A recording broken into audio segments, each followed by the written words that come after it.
कि big picture समझाने के लिए अब हमारे साथ फर्स्ट ग्लोबल की चेयरपर्सन और एमडी देवीना मेहरा जुड़ गई हैं, जो अपनी बेहतरीन रिसर्च और ज़बरदस्त निवेश के लिए जानी जाती हैं।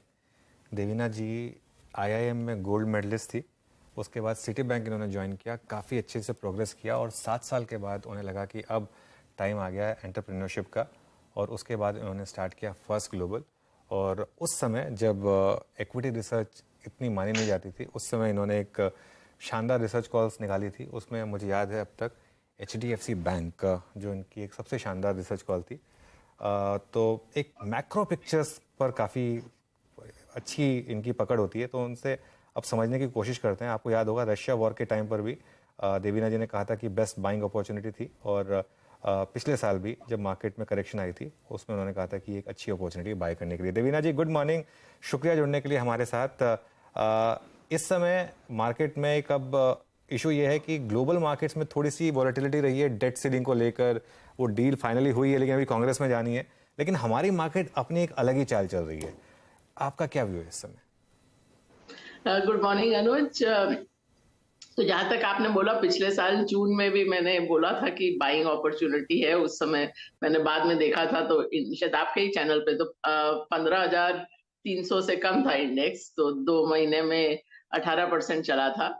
और अभी भी मार्च में मैंने अपने ट्विटर पे बोला था कि ये बिना कुछ अगर मगर किंतु परंतु के बिना कि अभी आपको खरीदना चाहिए कि नहीं, और मैंने बहुत ही स्पष्ट शब्दों में कहा था कि खरीदना चाहिए क्योंकि अभी क्रैश का रिस्क बहुत कम है और अप मूव मिस करने का, बाजार के तेजी मिस करने का की आशंका ज्यादा है। तो इस समय आप मार्केट में जाइए, और उस समय तो इंडेक्स 17,000 भी नहीं था, तो वहां से एक बार फिर वो 10% के लगभग तो ऑलरेडी चल चुका है। पर अभी भी मेरा व्यू बरकरार है कि जैसा कि शायद मैंने पहले भी कभी समझाया हो कि ये चीज तो सभी निवेशक समझते हैं कि बाजार में निवेश करने में खतरा या रिस्क है, लेकिन एक जो रिस्क होता है वो बाजार में निवेश ना करने का भी होता है। और वो क्या होता है कि आप मूव मिस कर सकते हैं।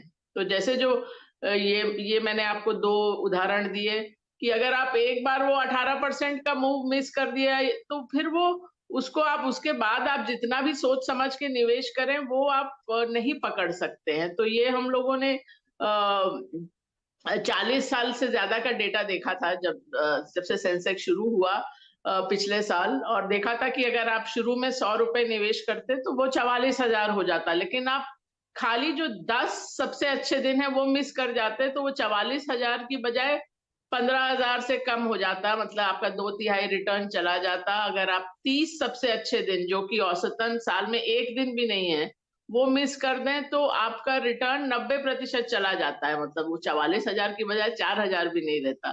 तो इसलिए इस चीज पे ध्यान देना चाहिए कि जब बाजार में रिस्क बहुत अधिक ना हो तो निवेशित रहिए सोच समझ के, राइट सेक्टर में, ठीक कंपनीज में। लेकिन अगर वो नहीं करेंगे तो आपको इक्विटी रिटर्न नहीं आएगा।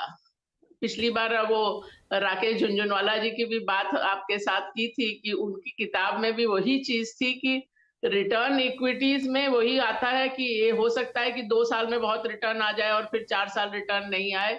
तो इक्विटी में एकदम हर साल आपको बराबर बराबर रिटर्न मिलेगा, वो नहीं होता है। जबकि बहुत सारे लोग उससे ही डर के भाग जाते हैं। म्यूचुअल फंड का भी डेटा देखिए तो लोग उतने साल निवेशित रहते ही नहीं है। वो 1-2 साल खराब होता है, वो निकल जाते हैं, जब बाजार चल जाता है वो लोग फिर वापस आ जाते हैं। तो इस तरह से तो आपकी रिटर्न ठीक बनेगी नहीं कभी। बिल्कुल, राकेश जी ने मुझे कहा था कि अनुज तुम अपनी लाइफ में निफ्टी 1.5 लाख पे देखोगे, मैं तो नहीं देख पाऊंगा क्योंकि मेरे पास शायद इतना समय होगा नहीं, लेकिन उन्होंने ये बात कही थी क्योंकि वो इंडिया पर बहुत बुलिश थे और हमेशा बुलिश रहे थे। तो देवीना मैम, अब इस समय थीम्स क्या हैं? आप कहाँ पर इन्वेस्ट कर रही हैं इस समय फर्स्ट ग्लोबल के पीएमएस में, या क्लाइंट्स को कहाँ पर आप इन्वेस्ट करने की एडवाइस दे रही हैं इस समय? हाँ, तो हमारा जो पीएमएस है और एक स्मॉल केस भी है जिसमें वो उसी तरह से हम लोग इन्वेस्ट करते हैं जैसा पीएमएस में करते हैं, एफजी हम करके, ह्यूमन प्लस मशीन। तो एक थीम तो खैर बहुत समय से चल रही है। वो अक्टूबर 2021 में हम लोगों ने वो कॉल लिया था कि इंडस्ट्रियल और कैपिटल गुड्स का जो बहुत लंबे समय का 2009 से लेके 2021 तक का समय बहुत ही खराब गुजरा, उसके बाद वो टर्न अराउंड हो रहा है और वो सेक्टर हमारे लिए सबसे ओवरवेट सेक्टर रहा है, अब तो 1.5 साल से ज़्यादा हो गया। अभी भी सेक्टर वाइज़ सबसे ज़्यादा ओवरवेट वही होगा। कुछ जगह ऑफ कोर्स स्टॉक्स 2 गुना 4 गुना हो गए हैं, प्रॉफिट बुकिंग की है, एक स्टॉक से दूसरे में गए हैं, पर अभी भी हमारे सिस्टम्स को जो लास्ट हमारा रीबैलेंस था अप्रैल में, वो सेक्टर अच्छा लगता है। और मैंने पहले भी शायद बात की हो बैंकिंग की कि बैंकिंग मुझे बैंकर शायद रही हूँ, इस कारण से मुझे उसमें हमेशा रिस्क ज़्यादा नज़र आते हैं, तो मैं डर-डर के निवेश करती हूँ बैंकिंग में। तो पहले पीएमएस के मतलब 2020-21 में तो हम लोगों ने बहुत ही कम बैंक में निवेश किया, जबकि ये सबसे हाई वेटेज वाला सेक्टर है इंडेक्स में।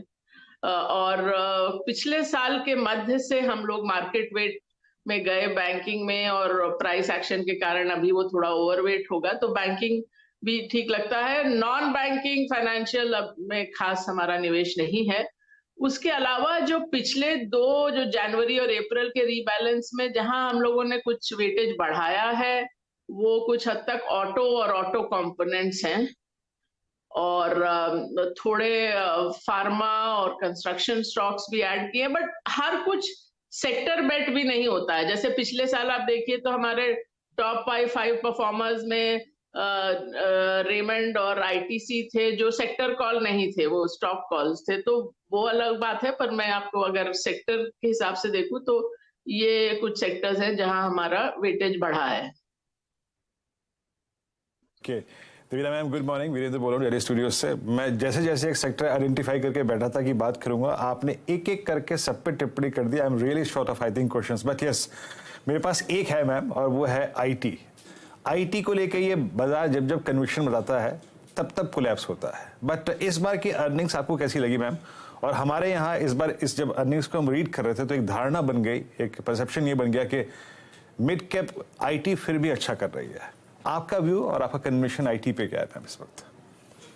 हाँ विजेंद्र, इसमें अभी दोनों साइड बहुत एक्सट्रीम व्यू मेरा नहीं है। अभी हम लोग अगर हमारा पीएमएस देखें तो थोड़ा सा ओवरवेट होगा आईटी में, और शायद हमारे सिस्टम्स को भी मिड कैप आईटी थोड़ा बेहतर लगता है। लेकिन ये सेक्टर मुझे मतलब बुरा नहीं लगता है। और आप हम लोग जो बाजार में हो रहा होता है उसके अनुसार धारणा बना लेते हैं। जैसे अगर आप पिछले साल देखें तो पिछले साल के भी जो पहला हाफ था उसमें आईटी ने बहुत अच्छा नहीं किया, काफी खराब ही किया। लेकिन उस समय जो कारण बताए जा रहे थे वो आज के कारणों से बिल्कुल उलट हैं। उस समय ये था कि इतनी ज्यादा डिमांड है आईटी की कि आपको लोग ही नहीं मिलेंगे, सारे लोग कोई और लेके जा रहा है, इसलिए सैलरी बढ़ जाएगी, मार्जिन कम हो जाएंगे। अब आपने उल्टी धारणा बनाई हुई है कि अब डिमांड ही नहीं रहेगा आईटी का। तो वो दोनों ही एक्सट्रीम व्यूज हैं, क्योंकि ये तो तय है कि दुनिया ज्यादा ज्यादा टेक्नोलॉजी की तरफ जाएगी, ज्यादा ज्यादा डिजिटाइज होगी। आज की दौर में आप टेक्नोलॉजी कंपनीज को तो छोड़ दीजिए, बहुत सारी ऐसी कंपनीज हैं जैसे डोमिनोज है ग्लोबली, वो पिज्जा कंपनी होते हुए भी एक्चुअली में टेक्नोलॉजी कंपनी है। तो वो डिमांड उस चीज की रहेगी। और प्लस ये डॉलर हेज भी है, जहां अगर आप भारत की बात करें, और इतनी मतलब लोग बोलते हैं कि बहुत ज्यादा ग्रोथ आएगी या नहीं, मतलब जितनी भर प्रेडिक्टेबिलिटी आईटी में फिर भी ग्रोथ की है वो कम ही सेक्टर्स में है। तो आज की डेट में मैं बोलूंगी कि बुरा नहीं लगता है अभी ये आज के लेवल से, और मिड कैप थोड़ा ज्यादा बेहतर लगता है।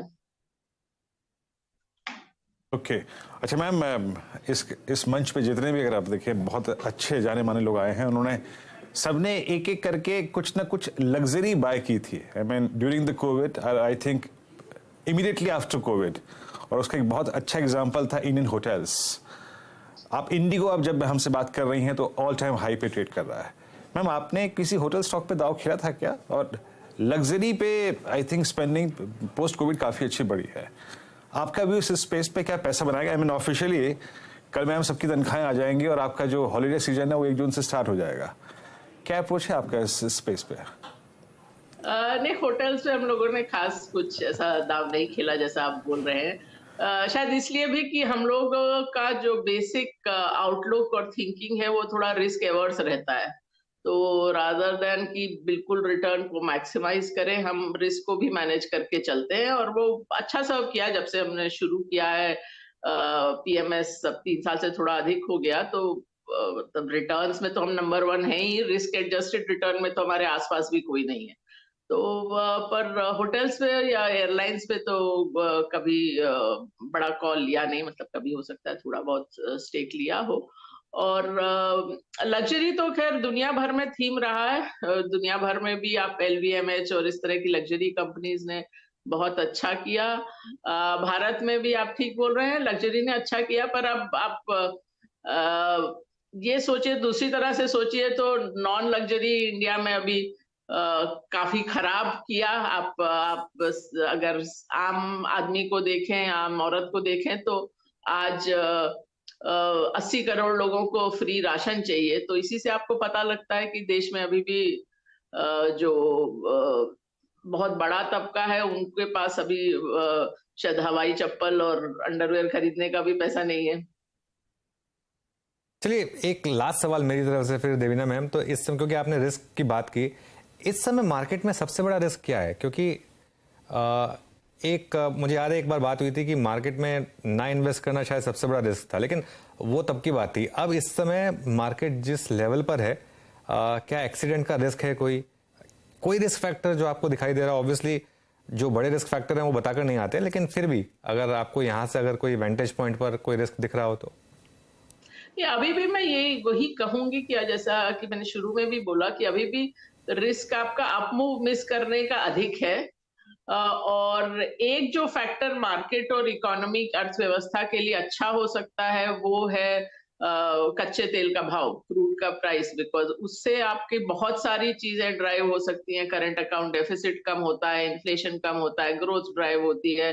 और जहां तक बहुत सारी कॉर्पोरेट अर्निंग्स का सवाल है, उसमें पॉजिटिव इम्पैक्ट आता है, क्योंकि क्रूड का मतलब खाली क्रूड नहीं होता, उसके बाद वो सारे पेट्रोकेमिकल प्रोडक्ट्स होते हैं, तो उससे आपको टेक्सटाइल, केमिकल्स, एफएमसीजी, सीमेंट, बहुत चीजों में फायदा होता है। लेकिन अगर आप उस तरह से रिस्क देखें तो अगर किसी कारण से क्रूड का प्राइस फिर बहुत बढ़ता है तो वो एक रिस्क फैक्टर हो सकता है, जो मुझे अभी उसकी संभावना नजर नहीं आ रही है। बट जैसा कि आपने बोला, रिस्क बता के नहीं आते, कोई बड़ा डिसरप्शन हो, कुछ हो इस तरह का, तो वो एक चीज हो सकती है। नहीं तो ये इस तिमाही से आपको नतीजों में उसका असर दिखना शुरू हो जाएगा।